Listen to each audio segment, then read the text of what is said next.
Let's talk about Hitler. That'll make sense later. I'm immaculately conceived. I don't know what to do. I swear I'm not stupid. Take it or leave it. Sometimes you just want to leave it. If I gotta borrow my mom's underwear, I'm borrowing her underwear. You just, yeah. Misa likes the Jar Jar Binks. I'm not gonna edit it out. Oh no. I don't know. Like I think it was pretty great. Just staying on the Sucks to planet. suck. Why are you saying it with a question mark? Clap, bitch. All right. 3, 2, 1.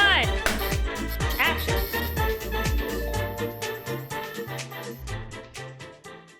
And we're live. I'm Anna. And I'm Jessica. And this is Why Are You Yelling? We are back for another race recap. I know you're so excited. I can't wait. Yeah. They've been shaking in their boots. They're like, where is it? They're like, oh my God, they're late. We are late. Okay, listen, we're going to be a lot better when the European leg of the season starts because all of those races are going to be sometime between like 6 and 9 a.m. Start times. It's going to be a lot better for us. Right now, they've been a little all over the place in terms of the times. And so trying to make it work with our actual lives and work schedules is a little interesting. It's difficult. Yeah, so, bear with us. Europe will be a lot more consistent, I promise. But to be fair, this is the most consistent we've ever been. So to be honest, ever. This is still an improvement. Yeah. So we are here to recap and give our opinions and thoughts on round 6 of the 2025 F1 season. This past weekend, we were in Miami. Welcome to Miami. At the Crypto.com Miami Grand Prix. The track is the Miami International Autodrome. So we're going to go over our podiums. Remember, it was a sprint weekend, so we have 2 podiums to go over. So our sprint race results, I'm going to go over that first since it was like the first thing that occurred. So we have Lando Norris, Oscar Piastri, and then Lewis Hamilton. Apparently this Ferrari and Lewis are only capable of getting a podium on a sprint race and or if it's raining. Yeah, because I mean, when the great equalizer. Yeah. So, obviously, I was happy about that. And I'm still convinced that he would have won if that safety car wouldn't have had. Because he was on. Well, he had the soft tire. I mean, he had, the advantage over everybody. So, he was gaining, and then they ruined it. Thanks a lot. Yeah, the sprint race, the actual amount of racing we got wasn't a ton. Because it was supposed to be, I think it was like 18 laps. And yeah, then they started. Most of it, they did like a rolling start. Or isn't that what it's called? They did they were on because you text me, you're like, why are we on lap 3? And I'm like, it's a thing. Yeah, I was very confused at the start of the sprint race because I'm sitting here like waiting for it to kind of start. And then next thing I know, I look up and they're like, oh, and they're going away. And then we're on lap 2 or 3. And I was like, what's happening? Why? When did we start? What happened? I surely would have heard them say, we get the green flag in the back and lights out and away we go. Like, my ear. I think they had to test out the track because it was delayed. And so then they basically have the safety car go out and the drivers all go out. And then I think I remember someone mentioning that on the broadcast about how it's like there's a name for it. But yeah, it is like a test lap. So they can evaluate the condition of the track. It's for safety purposes. Yeah, because they went out there the first time and it was bad. But we'll get into that. Okay. So our podium for our main race was Oscar Piastri, Lando Norris, and George Russell. Once again, just sneaky Russell. Quietly getting his little P3 finish. Yep. Even though he didn't do great in the sprint. Even though I wouldn't say it was his weekend. Yeah. Like, it wasn't bad. It's just it was like subpar George. Like, George didn't do bad by any means, but he's sort of established himself as a top driver. I just felt like his performance was of like the lower of the top. Even though he got his podium, it was just like, or maybe I'm just remembering it wrong and he was just silently, that's what we called him. He'll be the silent killer. So we'll go over our constructor standings. We have McLaren with 246, Mercedes with 141, Red Bull with 105, Ferrari with 94, Williams with 37, Haas with 20, Aston Martin with 14, Racing Bulls with 8, Alpine with 7, and Kick Sauber with 6. Womp womp. Womp womp. Our driver's standings, Oscar Piastri is still leading the Drivers' Championship, so Who would have even predicted? Everybody, I know, apparently. At the beginning of the season, it was all Lando this and Lando that, and then it's like, look at that. I have something to say about all that. Okay. We'll get there. It was like I was like, Okay, so our driver's standings again, Oscar Piastri is leading We have Lando, who is just, like 15-ish so or points behind. Then Max, then George Russell, then Charles, Kimi, Lewis, Alexander Albon. I like saying his whole name. When you said Lewis, it sounded like how Toto says Lewis. Lewis.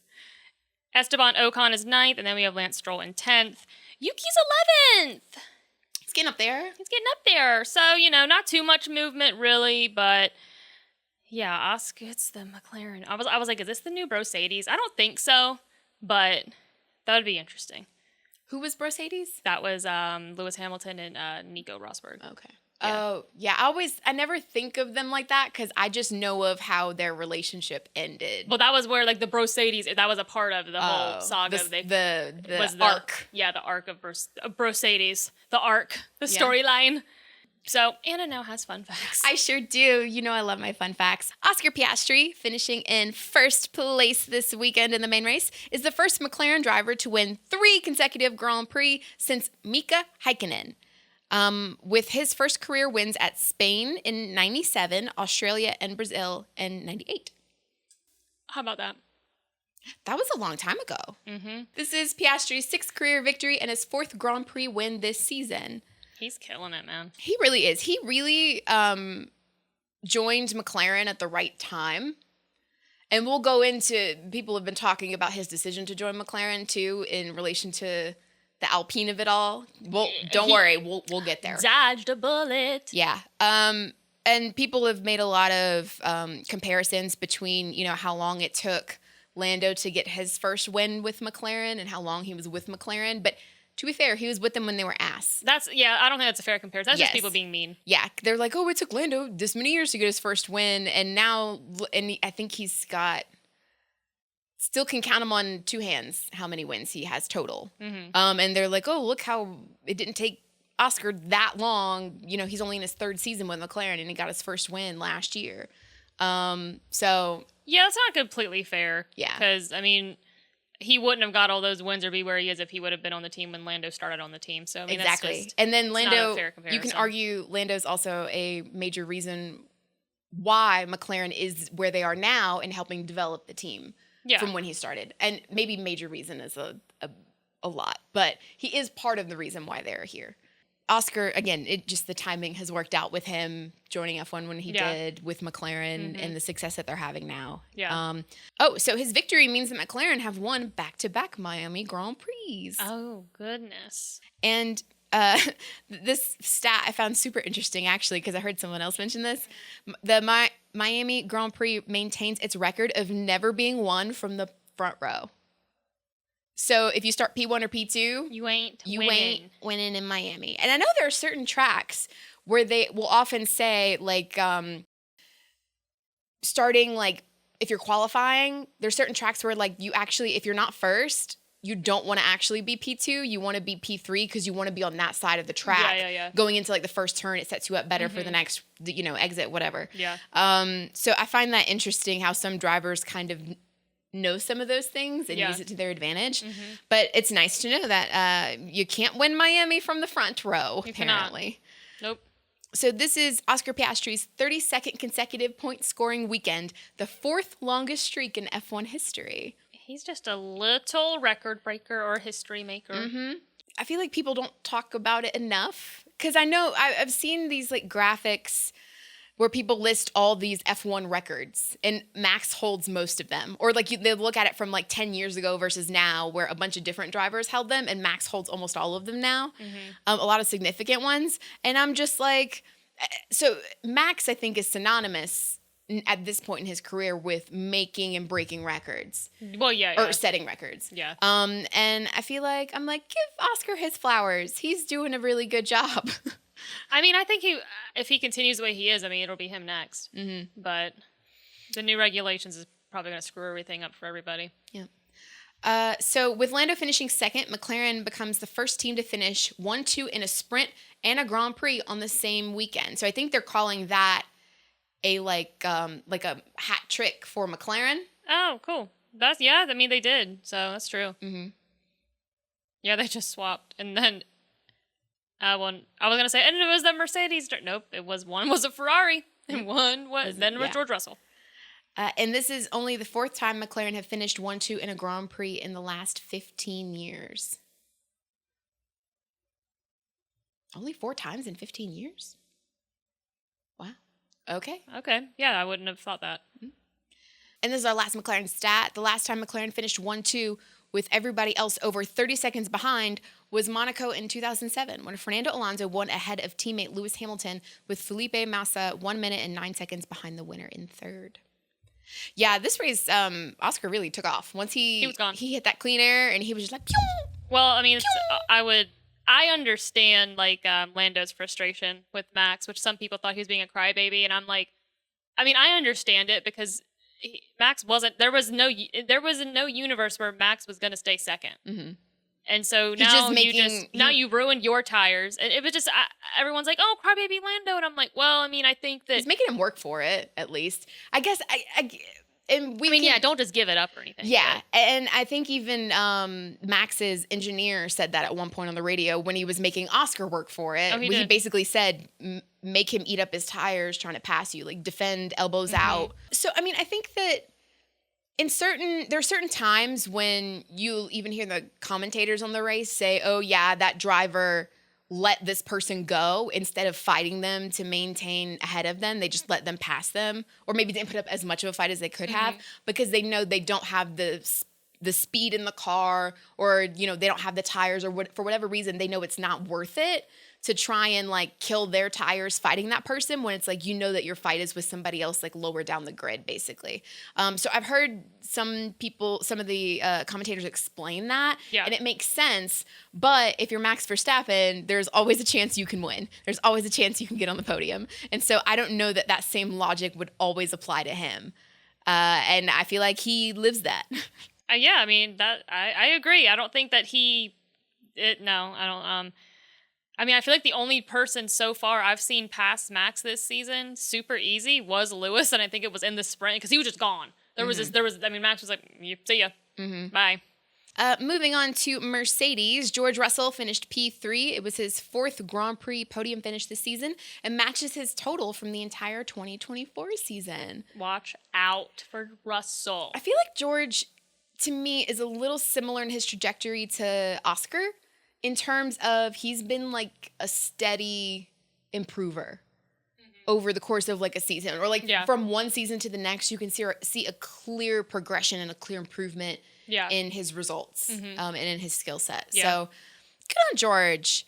And this was Mercedes' first ever podium finish in Miami. Ew. Okay, moving on to Red Bull. With a P4 finish for Red Bull, Max Verstappen finished off the podium in the Miami Grand Prix for the first time since it was established. So Max has finished off the podium 3 times in the first 6 Grand Prix races this year. So clearly not the dominant Red Bull of yesteryear. With P5, Alexander Albon matched his result from the season-opening Australian Grand Prix, his only previous top 6 finish since joining Williams at the start of 2022. With Carlos Sainz in P9, both Williams cars scored points for the 2nd consecutive race. Look at Williams. And look at James Vowles. James Vowles said, You remember when they did the preseason, the event that they had? Yeah. And do you remember when James Vowles strutted? He didn't walk. He strutted down the runway. He knew. I'm like, oh, he's that bitch. He is that bitch. And he knew that Williams' car was going to be that bitch. And I'm like, you know what? Go on. Stretch your stuff, James Vowles. Because clearly, I know that we had a feeling, I think all of us had a feeling when we found out Carlos was going to Williams, that him and Alex were going to be a pretty strong driver pairing. Yeah. I think we might see issues there soon. Oh, between the two of them? Yeah. Did you not? Whenever in the race, Alex was given team orders to not pass, and he did. And then that's why Carlos at the end of the race was like pretty upset and was like, I don't race like that, and this, and that. And they were going to have this meeting. And I'm like, I'm going to predict this. I think last season we knew Williams was going to do better because we got Colapinto in the car. He was just a better driver than Sargent was, and so we saw the actual pace of the car. So I think that was the main difference. Is the Williams, we just were like, damn, like Alex is trying, and he's the only one that's performing. And then we finally got a second driver and we can see the car has plenty of potential, but who do you put in it? And then it took Carlos, and as we all predicted, Carlos has pushed Alex to perform better and better. And I mean, a P5 in a Williams speaks volumes. I could see them butting heads as teammates eventually. Yeah, and I mean, even based off that, because Alex is he's way more like aggressive on the radio. Because I mean, you never heard him that much last year. He's so chill and like off the track. Yeah, he's very presents himself. Again, don't know these people, no, but he appears to be a very chill, relaxed, like calm, laid back person. But actually, if you've ever, I don't know if you've listened, he's done a handful of podcast interviews. He did one for the it's called like High Performance they have their podcast own too, or something Williams like does. that. Yeah, but he did like an appearance on like, I think it's called like High Performance or Peak Performance, something like that. Yeah, where he did like an in-depth interview, and they asked him about his time when he was at Red Bull and stuff like that. And some of the answers he was giving, I was very impressed by how much knowledge he has and how much he does look at the data and how he's a very, like, I see parallels in the mindset and thinking actually between him and Carlos, because Carlos is very like has the mind of an engineer. Obviously Alex has had more time with this team, and a similar situation to at Ferrari with Charles Leclerc being embedded at that team for so long, and Lewis Hamilton, we know what he can do.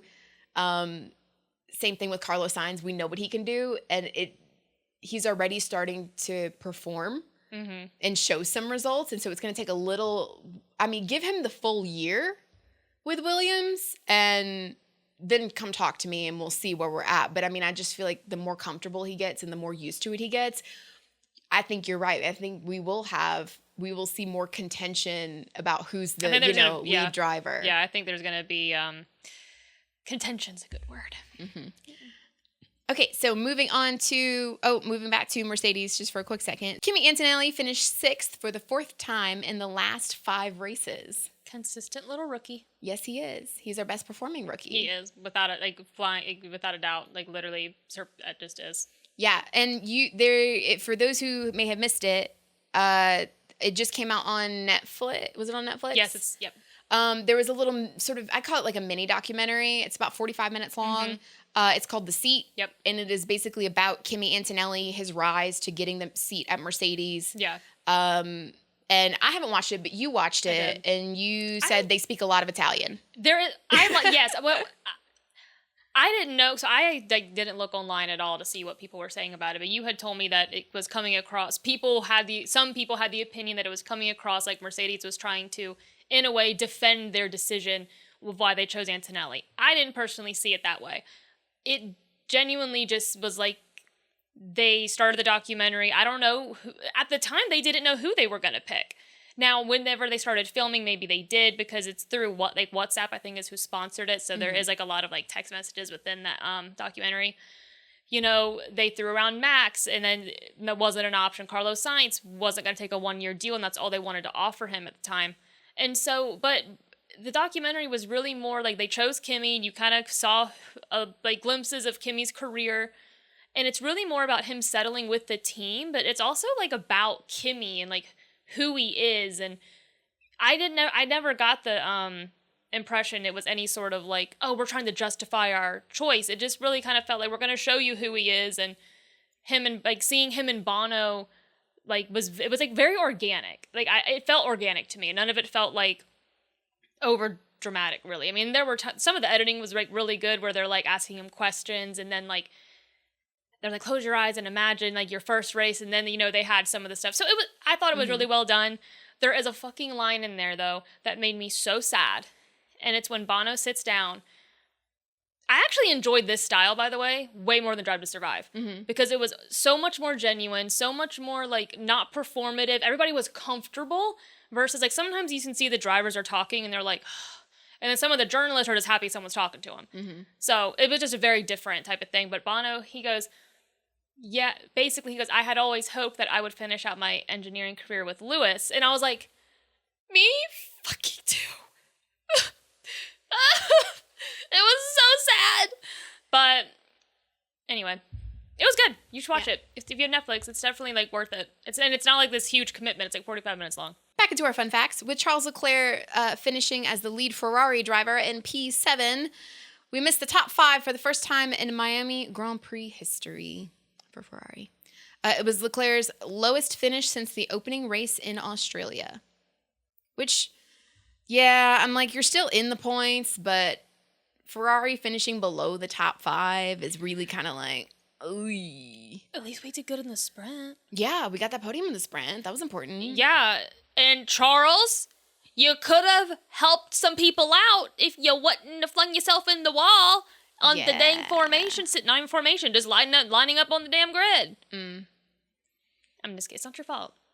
It's not your fault. I think it's the Ferrari curse. It's not even Charles' fault. But I literally saw that and I was like, are you fucking kidding me right now? Is that actually happening? Like, my brain said, there's no fucking way. I didn't even know that it happened until you texted me. I don't know how I missed it. That's why I asked. I was like, are you watching this? Yeah, I was watching. Maybe I wasn't watching close enough and was distracted when they were talking about that or when that happened because I had no idea. And you're like, poor Charles. And I'm like, what?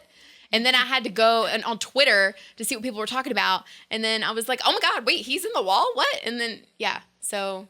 That was not great. No, it was not great. That was kind of like well, what's the point in even watching now? If Charles isn't in the race. Lewis. Yes, that's why. It's Lewis. I say watching for Lewis. So Lewis Hamilton, speaking of him, finished P8 and only has one top 5 finish this season, which was in Bahrain. They just love to throw out those facts and only include them for the Grand Prix. And I'm like, well, he technically has been on the podium twice in the sprints. But whatever. I'm just a bitter bitch. Bitter bitch. Bitter bitch. So Yuki Tsunoda racing for Red Bull. I almost thought that was a typo for a second. I was reading that and I'm like, I wanted to say Racing Bulls. Mm-hmm. I'm still not used to it. Yuki, yay! Still celebrating you being in that Red Bull seat. So Yuki Tsunoda racing for Red Bull finished 10th, meaning he scored in both the sprint and the Grand Prix this weekend. He did good. So Yuki finished just 0.168 seconds ahead of Isaac Hadjar after taking a 5-second penalty for speeding in the pit lane. And only 5 teams scored points, which is the minimum possible number. So I guess the maximum number would be 10 if you had just one of your drivers from each team finish in the top 10. Now we're looking at our finishers outside of the top 10. Esteban Ocon finished in P12 for Haas. He has finished 8th, 9th, 10th, and 12th in his 4 Miami Grand Prix starts. Fernando Alonso finished in P15. Nice. Lance Stroll finished P16, making the Aston Martins the last classified finishers, nearly 20 seconds behind the next car. Yes, because we literally had 4 DNFs. Bruh, it was rough. It was rough with the DNFs. So Oliver Behrman, that sounded formal. Oliver Behrman. Ollie Behrman DNF'd in the Haas. It was his first ever failure to finish a Grand Prix in his 9th F1 start. Jack Doohan DNF'd for Alpine. It was the second time he's retired at the opening lap of the season, which the other time was Australia. Yeah. He suffered a puncture. Poor Doohan. And guess who was at the front of that? Guess who the puncture was with? Liam Lawson is apparently the new just Kevin Magnussen. I was like, I literally don't remember. Yeah. You said Liam Lawson is the new who? K-Mag, just causing fucking havoc with everybody. But but the difference is like Kevin was like, yeah, I did it. And I deserve my penalties. He said, yeah, I did it. And I'd do it again. Okay, so that is the conclusion of our fun facts. Fun. So, I feel like the fun facts, for the most part, kind of cover some of the biggest, probably, points that I had anyway. So there's really just one thing that I, like, in my head that I was thinking about. And it was, we were talking earlier. So that whole incident with that, I didn't even think was an incident, really, was the whole, like, Max and Lando thing. And, you know, he forced me off the track. And Max was like, no, I didn't. And nothing came of it. It was this racing incident.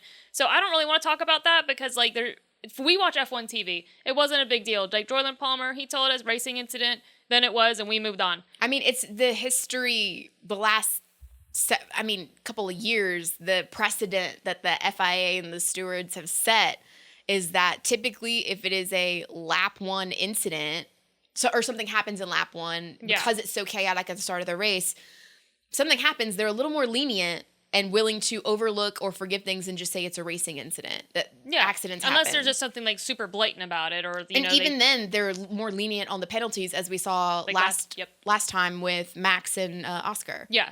So for me, I saw a lot of people, they were talking about that. Some of the podcasts that are like one of the ones I listened to with F1, they were talking about it, and I'm not really interested in that.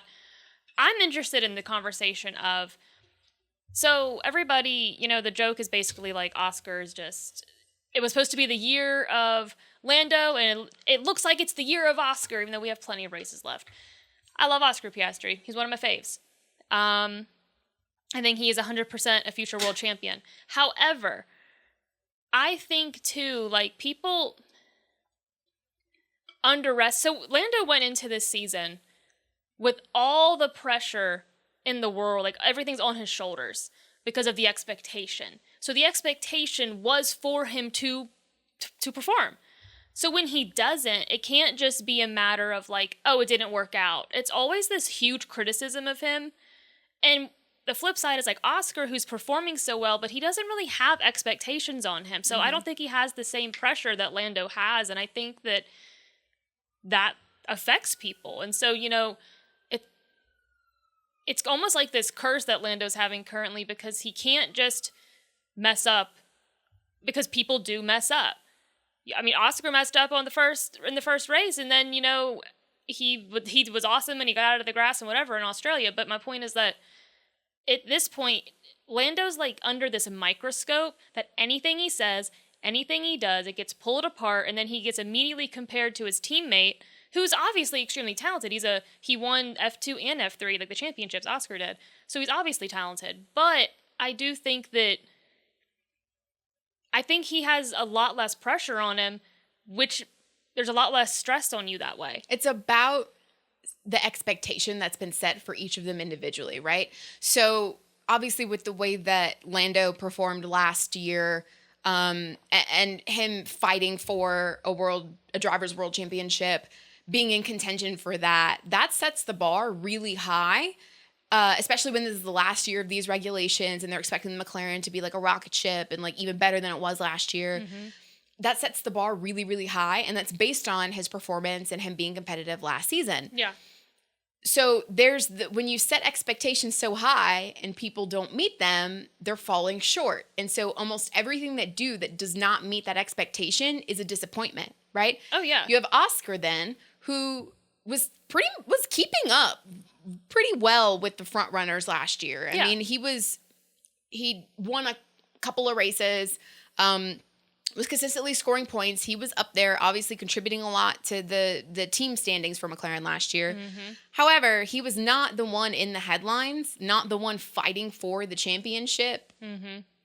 As apparently, or as obviously, especially with Max and Lando, when they had so many close racing incidents and close calls, or even taking each other out during races and stuff. So that's what all people are talking about and focusing on, is just those two. Oscar's kind of just like cruising, and he enters this season as like, yeah, he'll probably do well, but there isn't this expectation. Our expectations for him are a lot lower, mm-hmm. just in general, than they were for Lando. And so when you set your expectations low, what they say, under promise and over deliver. So so our expectations are here for Oscar. So every time he over delivers on those expectations, it's a surprise, a happy surprise. And we're like, oh my gosh, he's just the best thing since sliced bread. And it's always in a positive manner every time he doesn't meet our expectation, because he's exceeding them. Whereas every time Lando doesn't meet our expectation, he is underperforming, and it's a disappointment. And so you have this... It's like the complete opposite, and they're on the exact same team, having to stand next to each other, and you just have the polar opposite, like, social view of them almost, of how people are treating them, how they're talking about them, and I'm like, that to me... And their performances are relatively the same, basically. Like, if you look at the point standings and how close they are, and again, it's still early in the season, but it's not like their performances are drastically different from each other. No. They're still finishing close to each other, and so it's so interesting that there's such a dichotomy in the way that like we're viewing their performances. I think part of it is Lando has a type of personality that you adore until you don't. And he's funny. that's the biggest thing. He's really funny. You know, he can be vocal. He can make a lot of jokes. He's charming. Very charming. But the flip side to that is he comes across as somebody who, like, wears his heart on his sleeve type of a thing. And, you know, and he's talked about mental health before. So, I mean, part of that is, you know, when he's laughy and happy and everybody thinks that's great. But then when he's, like, real and he's upset and he's not satisfied and he has, like, thoughts and opinions of his own about what happened or about other people, suddenly everyone's like, oh, what? How dare you? Like, they just have this fucking reaction to it. But Oscar, like, doesn't even give people the chance to really have an opinion about his personality because he's so, like, just cool as a cucumber, basically, in almost any situation, which is kind of to his advantage because then no one can kind of criticize your personality. If you keep your personality to yourself, yeah, then you're right. People don't get the chance to criticize it. And so you can't get your feelings sort of hurt by that. But even... And they can't overanalyze you. Yeah, and even though he does, I think, keep his... And maybe that is just his true personality, is to be very even keel. Which, I mean, his mother has spoken about that he's always kind of been that way. So I'm inclined to believe that's true. Probably. But even if it wasn't, like... The whole thing of, like, keep your personality yourself so people can't criticize it and make you feel bad about your personality. It's like, but even if he were just putting on this front of being very even keel, people still are gravitating toward that. Oh, yeah. In just a different way than they gravitate toward Lando, maybe. I feel like Lando can come across as, like, he gives, like, the Prince Charming, like, the sort of vibe in terms of... when he's happy, he can be very happy, and I think the highs are high and the lows are low. And so it's like he gives off like pouty prince when he's upset, which I know it's a little trivializing to the actual emotions he's feeling. Just a little trivializing, but it is sort of I have gotten the like sort of pouty prince vibe, but like but that goes in with the Prince Charming thing where it's like, when he's happy and charismatic and in a good mood and, you know, everyone loves him. And then when he's not in a good mood and he's, like, not having a great day, it comes across as, like, a little pouty prince. I think he's having a really hard time figuring out, like, when you're happy, you know, you can be happy. I think he's having a hard time figuring out, like, what, if I'm upset or if I'm dissatisfied, do I say it now? Or am I just going to be quiet? Because he's done both in different scenarios. And I feel like either time he was criticized for it. And I just think at this point... It's so hard, I think, to try to tailor your reactions to other people's expectations. Yeah. Because you want... And in a way, it's like you're trying to control the narrative about yourself and your reactions, which I get wanting to do. It's natural to want to do that. But then you fall into the trap of not being true to yourself or who you are. And I feel like that just causes more of a mind fuck. Yeah. I mean, I'm obviously not a sports psychologist, and I obviously do not know these people. I think all that comes down to, you know, you look at Max and how he handles the media, and he's just blunt, however he is, sometimes, you know, however he is. But I think that's just because Max knows who he is, and he's confident in who he is, and he doesn't care what I think or you watching. He doesn't give a fuck what any of us think, because we're nothing to him. Like, we don't hold any, like, significance in his life. Mm-hmm. And I think that's such an important, like, mindset to gain. It's like a boundary. Yeah, because the second you let everybody else in, and they'll be there. And then you have to make room for them. And there's really only the only room you really have inside is for you. It's not meant for everybody else. It's giving too many people the opportunity to let, like, their opinions affect you and weigh on you in the decisions you make in your life. And it's like, you can't give people that power. Like, I know it's easier to say than it is to do for some people. 100%. I mean, some people, they're just... They can't help they're I don't even want to say softer, because I don't think it's necessarily like a bad thing or a weak thing. Being soft isn't a bad thing. It isn't about being weak. Yeah. It's just different than hard. You know? Yeah. Like, and that sounds really dumb. Soft is just not hard. It's just the opposite. It's just different. But it's not to say it's good or bad. I just think it's an interesting thing. And I think, you know, Zach Brown has contributed to the pressure on Lando when he's like, we're now in the Lando Norris era, and then all these videos and memes are made. And I just am like, you know, I don't think Lando is getting his flowers for this season, because there have been multiple times he hasn't started where you would expect, or he's gotten pushed off and he's had to gain all these positions, and he has. And I think that he's performing really well. He's just been unlucky at times. And, you know, I think another race or two, or maybe even by Imola,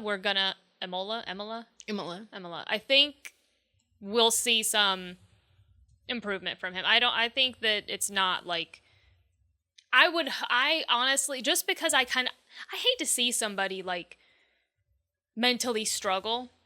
It's just like, I don't want to say sad because I'm not trying to be like, oh, pity and like use that, trivialize it. It's just like, he's clearly talented. And I just am like, I hope that I hope you get in your villain era. I hope you do, because fuck everybody being a bitch. What the fuck do any of us know about it? I've never driven that car.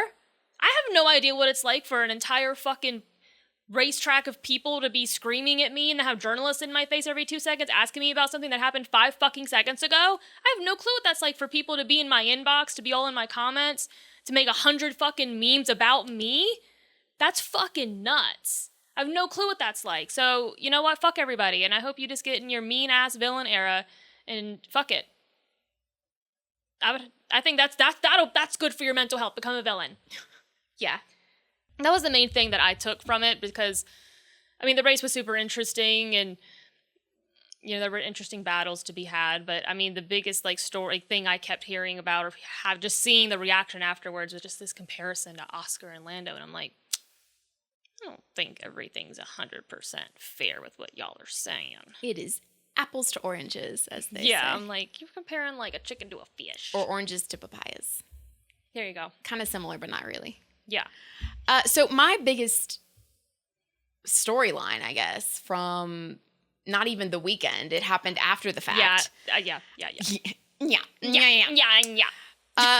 Alpine, what the fuck? What did I tell you? I told you this was going to happen. I said this a few weeks ago. I said it, and I just want everybody to know that. And you can vouch that I said it, because I did. And I said, he's going to get him out. Flavio is going to buy Jack, and he wants Colapinto. So, knew it. For those who don't know, Franco Colapinto replaces Jack Doohan for the next 5 races. And basically, Alpine is just an odd little duck of a team. Not to mention the team principal. Yeah. Bye-bye.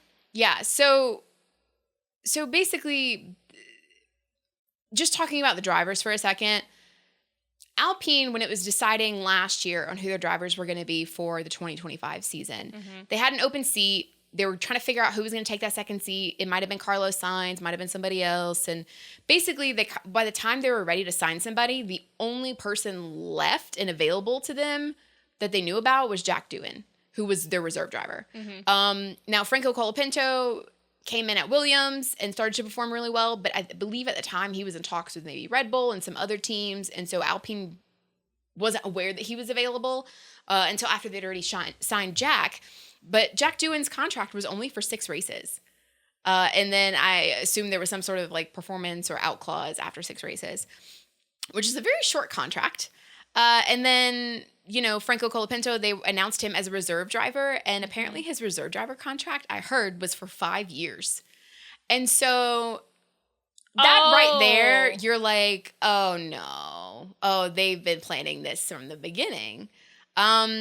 Now, what's interesting is that, so basically this announcement was made that Franco would be taking over for Jack, which, you know, you got to believe that Jack has felt that breathing, you know, down his neck the entire season. When the season started, he was dodging questions about Colapinto. Yeah. And so basically within, I want to say it was like 12 hours of that announcement coming out, it was announced that Ollie Oakes, who was the team principal for Alpine, was resigning. That was first, wasn't it? No, that came after. Did it? I thought that was announced, and then Colapinto was announced. Wow. I believe it was because that felt more villainous. Right. And then, so Alpine then puts out a statement that says that they have not announced a new team principal. It's just that Flavio Briatore, who was notoriously kicked out of F1 and had a lifetime ban placed upon him for some things that he did in years past. Yeah. he basically told one driver to put his car in the wall so that strategically, so that a safety car would come out and it would secure Fernando Alonso winning a race. And so it was found out that he did give the order, and that is what happened. And basically that's when he got the lifetime ban, because you can't be doing that. That's so dangerous. Putting people's lives at risk and trying to, like, it's just evil shit, right? You're also cheating. Yes. And so then, so he gets that lifetime ban. Alpine last year announces that they're bringing him on in an advisory role only. And now, 6 races into this season, and people called it from the beginning, because they're like, there's no way Flavio is going to be content with just being an advisor on that team. No. And so 6 races into this year, they make the swap for their drivers, Colapinto replacing Doohan, Ollie Oaks resigns, and now Flavio Briatore is assuming the duties previously performed by Ollie Oaks. Well, but he's not the team principal. No, but he's just taking on the team principal roles and duties. Yep. But he's not the team principal. And I'm like, you bitches. They called it, man. And then what's so funny, it was like the first or second race. How many races have we watched together this year? This is just a second. So the first race, what did we watch? What was the first one that we watched together? I don't remember. I don't know. It worked out. And either way, there was the camera had cut to the Alpine garage, and there's Flavio with Colapinto. And I looked at you and I said, mark my words, that man's going to make sure he gets that seat because he wants it. And then God forbid, there it is. And I like Colapinto. I was going to say, I like Colapinto too. Yeah, it's just, how is any driver supposed to ever get comfortable when you're just, oh, you didn't perform in 6 races? Bye. Apparently they've had, Alpine have had, I want to say it was like 7 different team principals in the last 5 seasons. Damn. Yeah. And it's interesting. Someone else on one of the other podcasts, I forget which one I was listening to, but they brought up a point, and it's a good point, so I'll reiterate it here, that when you compare a team like Alpine that is so quick to change out a driver like that, like almost it's very callous to do that, especially when they're younger drivers and this is their first time being in F1, and they're not like committing to a driver and to getting them embedded with the team and helping them develop and everything gel. You compare that to the way like Mercedes is handling Kimi Antonelli, and it's just night and day. Like they're giving Kimi all the support and really fully like committed to him doing well with that team. And I mean, to be fair, Mercedes does have a better car this year than Alpine, but you can see that trust and that commitment is paying dividends, right? And I mean, even then you look at like the team principal situation where you've got, the best teams are keeping their team principals for a long time. I think it's because the team principals are so embedded within that brand. Mm-hmm. So they're not just like part-timers. They like live and breathe that brand outside of the paddock. Mm-hmm. So yeah, oh man, I saw that and I was like, oh shit. It's like, how do you expect to get anything done as a team? How does Alpine expect to be successful when they're not even willing to commit to a team principal who's supposed to be leading the team, when you're not willing to commit to your driver? Like, what the fuck are we doing? Not to mention that you drove Ollie Oaks to resigning. Well, they say he resigned. I wonder what behind closed doors, what exactly happened. Yeah. But you drove Ollie Oaks to resigning when he helped secure Alpine's top 6 finish last year in the constructors. What are we doing? And you're bringing in Flavio Briatore, who's an evil Bond villain? He's got success, though. I guess. Listen. I guess whatever it takes, right? At this point, they're like, fuck. Anything for a win. Yeah. I'm excited to see Colapinto, to see like where he is with Pierre in this car, because we saw him in the Williams last year and he performed really well. So it'll be interesting to see how it goes. I'm disappointed for Jack. That just really sucks. Part of it is like, I think he was in the right place at the right time to even get an F1 seat to begin with.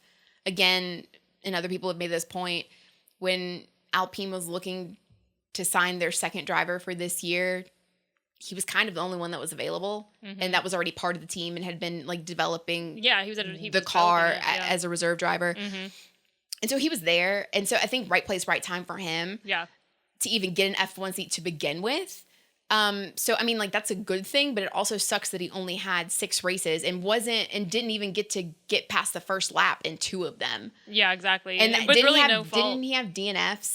Did he have DNFs in other races? I don't remember. But I feel like he hasn't really gotten to do much. No, he hasn't. And it really sucks for him because at this point, if a seat were to open up somewhere else, I don't know that any of them are coming calling for Jack Doohan. I don't know. Yeah. It's nuts. That was on my list too. It was like, that's harsh. So it's so rough. It's just insane. That's some like, even Christian Horner was probably like, damn. Mm-hmm. Damn. Okay, guys, so we can hop into our rookie report. Kimi Antonelli, our best performing rookie. In the sprint, he qualified first. Yay! He finished 7th. So he got 1 point. He scored a point. But he lost it in that first turn. Mm-hmm. Like, oh, God, Oscar got the jump on him. Yeah. And then in the main race, he qualified 3rd. He split the McLarens. And he finished 6th. So he got 8 points. So he still had points. I think he performed really well in sprint qualifying. And then, doing one fast, perfect lap is different than racing. Mm-hmm. So I think, he'll be fine. He'll get his elbows out there.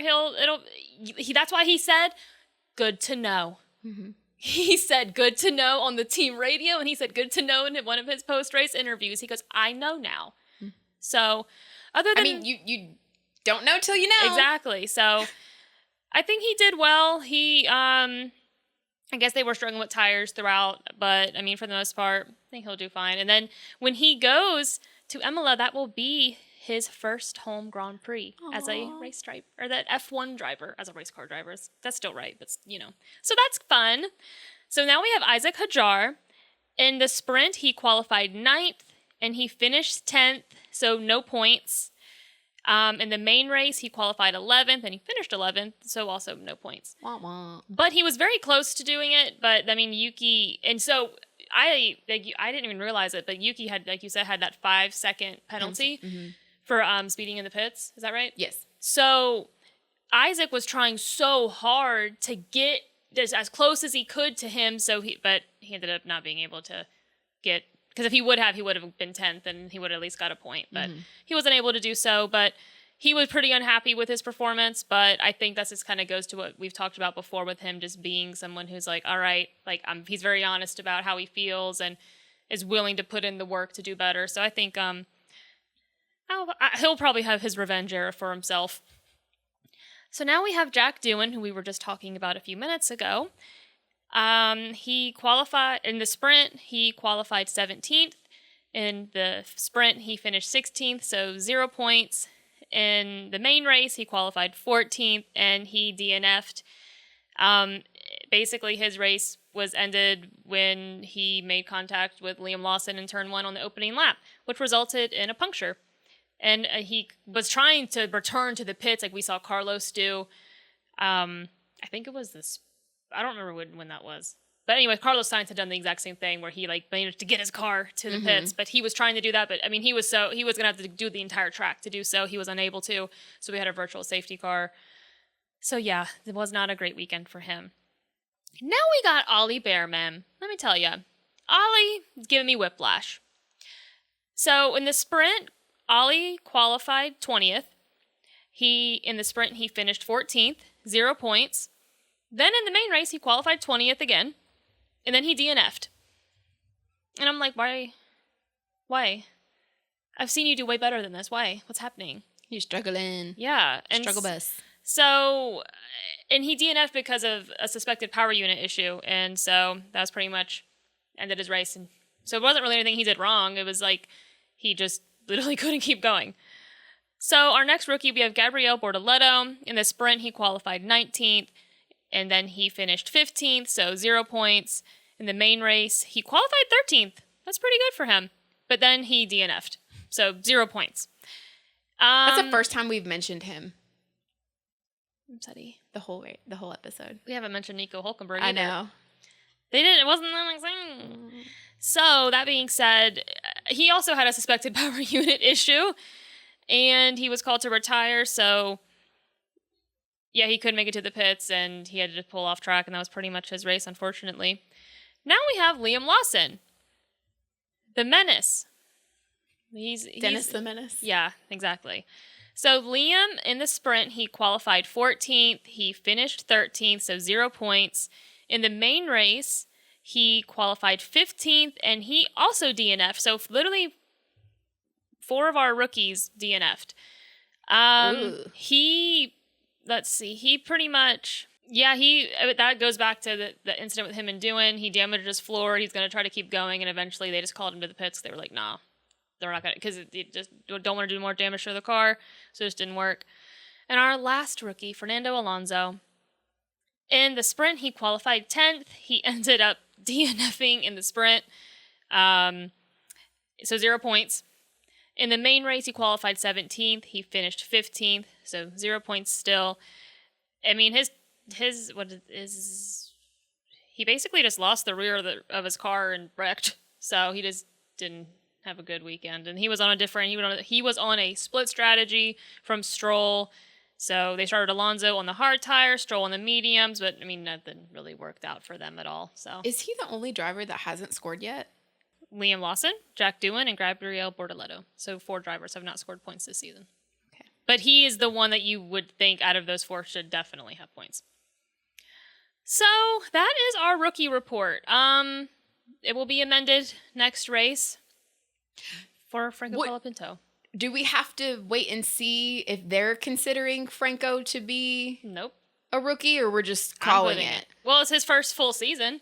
It won't even be a full season because he didn't start the season, and he had like 9 races last year. I'm calling it his rookie season because he's at least a dang reserve driver. But even, this is why I'm confused, because I'm like, okay, how many races do you have to have under your belt before you're considered not a rookie? I don't know. I was confused why Liam Lawson was considered a rookie. I didn't think he should have been. Because I think there's a difference between serving in a reserve driver role when one of the regular drivers gets injured or ill. Yeah. Which is what Liam Lawson did, which is what Oliver Behrman did. And then... So that's different from a driver getting replaced. Like one of the regular drivers getting replaced. And that's what happened with Colapinto. He replaced another driver for the last 9 races of the season. I'm going to consider him a rookie because he didn't have a full season. So there's going to be a lot of tracks he's never been on in an F1 car. I think if I'm considering Liam Lawson a rookie, I'm going to consider Colapinto a rookie. But then, so, okay, Franco had 9 races. I'm pretty sure it's 9. I don't know where I got that number from, but I have not fact checked that. So I'm going to say 9. He had 9 races last season when he was swapped out with another driver. He replaced somebody. So this season he's replacing Doohan, and he's only got a 5 race contract, and I assume they'll reevaluate after 5 races. Yeah. So let's say he's only in those 5 races. He'll have 14 races under his belt. Does he have to get a full 20 races under, like... Well, look at Liam, bro. He was literally, one season he covered for Danny because Danny broke his hand. But that was only a couple races. And then, so I think it was like 3. Then he did it again. Then he just replaced Daniel last season. And so I'm just like, he has enough stuff under his belt at that point by 2025 that he was not a rookie. He had beef with a freaking Alonso by the end of last year. He ain't no rookie. I wonder how often or how frequently or I wonder how commonplace it was in past years for teams to swap drivers mid-season. I feel like we see it a lot right now where drivers aren't even getting like a full year. Because I guess in past years you could say, oh, this is their rookie season because they're starting the season with this team, and the assumption they would at least finish the season with the team. And I feel like it's just not the case at all anymore that even happens. So... Yeah, it's and again, I don't know. I'm not familiar with all the seasons and the driver situation. Yeah, before. I mean, I'm not 100% familiar. I did read an article that talked about how Red Bull really has set the precedent in the past like decade, just being like, bye, see you later. So, and that really started with as far as I'm aware, with Daniel Kvyat, and when Max came on the scene. Max stole that man's life, like literally. Oh, yeah, and congratulations to Max and Kelly. Yes! With that little baby. Baby Lily. I love that name. I know, it's so cute. I'm glad he's a girl dad. Mm-hmm. Because he's already a girl dad. Yeah. Or a girl, like, bonus dad is what he has said. And I'm like, that's cute. I love that. And someone mentioned, they're like, oh, wouldn't it be cool if, like, our first female, like, drivers world champion was Lily PK Verstappen? And then I was like, that's 20. That's like in 20 years. It's a long time. I hope we have somebody before that. And they're like, well, hopefully she won't be the first female F1 driver, but she'll be the first female world champion. I'm like, that's still 20 years, too long. Too long. I ain't got 20 years. Get it together, Chloe Chambers. Okay, so moving on to our driver of the day and our biggest letdown. Yeah. So my driver of the day is going to be Oscar Piastri. Wow. I thought about choosing someone else, but in the sprint race, he qualified second in the sprint race, made that move on Kimi, overtook him, was leading for a good chunk of the race, and then an unfortunate, for him, safety car incident. Lando seems to be on the favorable end of safety cars in Miami. I know, he loves hearing it. And so basically was on the unfortunate end of that, to where he ended up not winning the sprint race, but came in second. And I feel like he felt a kind of ways about that. And so he came back with a vengeance for the main race, not in qualifying, because he only qualified fourth for the main race, but he got to first, and then he just went, pew! He said, see you later. He gone. See you later. Bye. Bye-bye. So I got to give it to my boy Oscar Piastri, my driver of the day or weekend. Who's your driver of the weekend? My driver of the weekend, and he is this. So there, it's like my best and my worst is Kimi Antonelli. Okay. I think he killed it. Was so impressive. I think he has so much promise. I think he's going to have such a great career. I'm definitely, in my opinion, a future world champion. But, he's so young. It's his rookie season. And, the highs will be high, the lows will be low. So, loved seeing him qualifying first for the sprint. And then, people have more developed racecraft than him. And, I know he felt a type of way about I was pushed off track. And I'm like, you'll look at it back. You'll talk to Mercedes about it. You're going to be fine. They're going to talk you through it. And you're going to just keep getting better. But he was also my biggest letdown. So mine was the same. So my biggest letdown of the weekend is Fernando Alonso. Still no points. No, literally. I'm like, my guy, come on. What are we doing? And Lance Stroll is your teammate, and people give Lance so much shit because they're like, your daddy bought your seat for you, and that's the only reason you're in Formula One. And I'm like, but he's scoring points, and he's doing pretty freaking well compared to his teammate Fernando Alonso, who's a 2-time world champion. So what's going on, Fernando? Get it together, sir. Are you tired? Do you not care anymore? Do you still have that dog in you? I'm starting to question it. I need you to be better because we all deserve that from you. And I know that you can be better. So do it. Score point. I don't subscribe to half of what you said because people love Fernando. I love Fernando Alonso. Don't attack me. Just attack her. No. If he got that dog in him, he just gotta... He'd be all right. He's giving me sleepy grandpa at the wheel. Get it together, sir. Dang. I'm putting the pressure on you. I feel like not enough people are putting the pressure on you. There is virtually no pressure on Fernando Alonso. Even Lewis Hamilton, everyone's like, the fuck aren't you first for? And then Fernando, they're like, it's all right. He's still good. It's not his fault. He still got it. And then Lewis, they're like, get the fuck out of here. I haven't seen you do one of your celebratory bunny hop dance things. Those are my favorite fucking videos online. I haven't seen it because you haven't earned it. You haven't earned the right to do it. So I need you to do something worthy of you putting on a performance for me. Oh my God. Sir. Calling you out. Wow, that was pretty aggressive. It was. Okay, my other biggest letdown was the fact that there was no fucking rain despite them talking about it the whole race because I was convinced if there was rain, Lewis was going to win. So what the fuck? The rain was perfectly timed. The rain is sexist. It's perfectly timed so that the F1 Academy drivers didn't get to do their second race. I was so mad about that. We watched 36 minutes of nothing happening. Literally, and I didn't know. I never went online to check, so we're sitting there, and I'm like, what the fuck?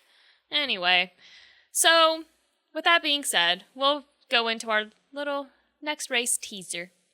So the next race is Imola, and I could attempt to say all of it, but I'm not, because I can't say it. What is it? It's the Autodromo Internazionale Enzo Dino Ferrari. Imola Rome. It's a lot. I'm not Italian. Let me see. girl. Hold up. Let me try it. Go ahead, girl. The Autodroma International Enzo Idino Ferrari Emilia Romagna GP. AKA Emilia. Nobody calls it that. That is so long. It's That's so much. long. And I was like, is this correct? Yes. So last year, our podium, this was the race where Lando was on Max's ass. And he was like, checking in the rear views because he was like, shit. So last year's main race results for Emilia was Max Verstappen, Lando Norris, and Charles Leclerc. I just know it's going to be fast. The fastest lap was set by Lewis Hamilton in 2020. And there's one DRS zone that I saw. And I'm looking at the picture and I'm like, am I wrong? No, just one. So, but Imola is known to be a fast track, is it not? Remember there's two in Italy. That's not the Temple of Speed. Oh, okay. That's the other one. That's Monza. Okay. Yeah, Monza's the Temple of Speed. Well, then that was incorrect. That's okay. I mean, it's still fast. So, but yeah, guys, that pretty much is it. So, yeah. We look forward to, then, when we come back, we'll be at another triple header. So, pray for us. Busy. But, all right, guys, we will talk at you next time. And if you watch this, don't forget to, at least like it and comment or something. Yeah. That'd be nice. So, all right. Peace out. Bye. Bye.